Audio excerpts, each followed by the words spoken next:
hamaa miti isin jechuufani dhugaa baay'ee namni si jaalatu garuu akkan argetti dhugaa rabbi bismillah asma maali kan hin jenne hin jiru inde innanti maal dhageessan maaltu jira suura kee akka geessan arguun fedhani dhugaa rabbi hamaa kee miti ani waraana hedduun qabaabar waraana hamaa kee miti suurri kee haala gaariitiin hin teenye taanaan namni si qabu baay'eetu akka jiru argeera dhugaa.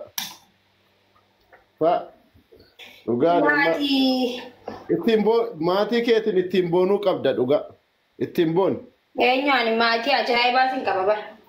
Isa iyyuu sanaa seesee ta'e giiftaroota guguddaa isaan kaanii miti. Atuu amma suuraa namaa godhattee teessee malee silaa suuraa kan kee godhatte si galabbatanii. Amma sa'a kanatti. Dhugaa baay'ee na dinqisiifadhe maakinaa waamaa jennaan illee giftaroonni guguddaa galanii siif waannaa jedhanii sheersii godhanii turanii. Waaw.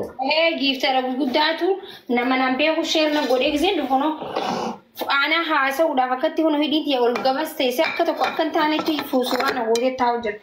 Sammuut haa maal eegalee joondamuu na raggataa jira moo maal jettuman. Jabaadhu siin jetuma si biraa kutee maal siin jedhu.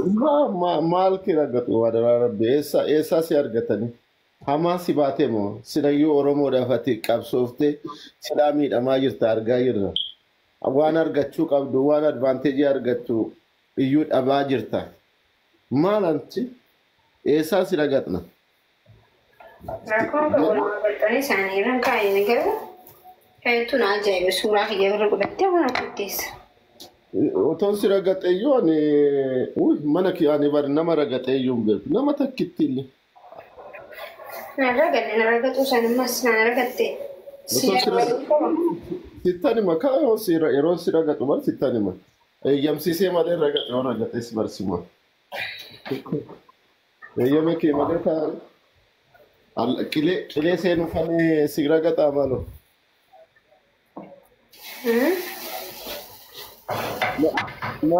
Maatii kaan iyyuu ragaxnee hin dandeenya daraa rabbi nu arrabsuu fi ani oromummaa keenya keessaa nu baasanii jaritti iyyuu hin dandeenya Oromootti deebi'uu dhiisiti.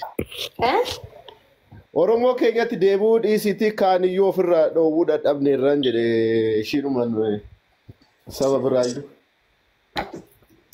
Yaa boo qooshaan qoy gaddeebisee itti buusaa gaati. Akkana na yaaddan jeeti bar.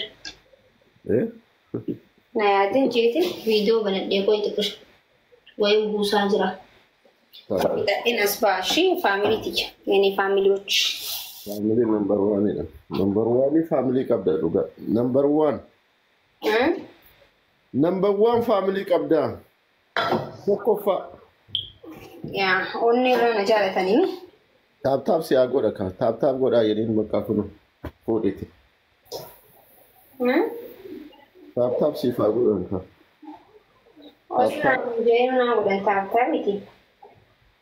Dhugaa baay'ee hamaa kee illee hin barbaada. Suura kee maaliif argine suura kee iyyuu jedhani. Maaliif achitti argine maal gooteeti naan jedhani dhugaa rabbi nanaasisani bara. Ati dhufuudhaan immoo jaaladhe beektaa bakka baguma na argitee deemtee jedheetan. Namaa shaangaa duba ani faamilii mana kanaati atis nama sheerna godhe maaltu jedhu sheer godhaa kana suuraa kiyya galabbattee maakiinaa yaamaa itti haaji. Haraa basuma galabatne. Choominni maalti nan galabbatne jechuun akka suuraa usteetu maata karra keessi. Choominni maalti jeetuma. Toominoon homaan taane dhuftee garuu jabaadhu jettee yeroo deemtu nan gammadinuma. Nuti akkasuma bar. Ijoolleen kaan dhufteeti maal akka naan jette beektaa maaki? Ijoollee naannoo biyya Arabaa jiran warra Libaanoon kana rakkoo guddaarra jiru maakitti itti nuu himi. Filiis itti nuu himi sagalee nuufaa taatu.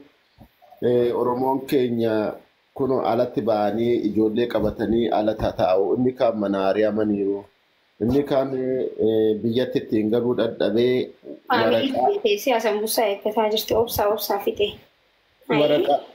Waraqaa waraqaa ittiin gallu dhabnee waraqaa malee jirra. Eeyyama malee jirra. Asumatti dhufuu keenya maallu wayyaa. Mootummaan illee quba nu qabaachuu didee akka duraan illee pileenii nu ergee illee biyyatti galuu dadhabnee please sagalee nuu ta'a jedhanii dhaamsa naa dhaamaanii maakitti naa dabarsi sagalee nuuf haa taatu waa'ee kanarratti qorannoo gooteeti please jedhaniiru. Dhaamsa kiyya ittiin siigeera bakka waan goote godhe. Inshallah. Ani immoo kanaan waan didduu miti. Dhugaa namoota hedduu dhufe ijoollee biyya Libaanoon jiraattu. Ijoollee cimanii ijoollee qarshiidhaan deeggarsa baay'ee gochaa turanii dhugaa dubbachuudhaaf ijoollee naannoo sana jiran Libaanoon deeggarsaan beekamu.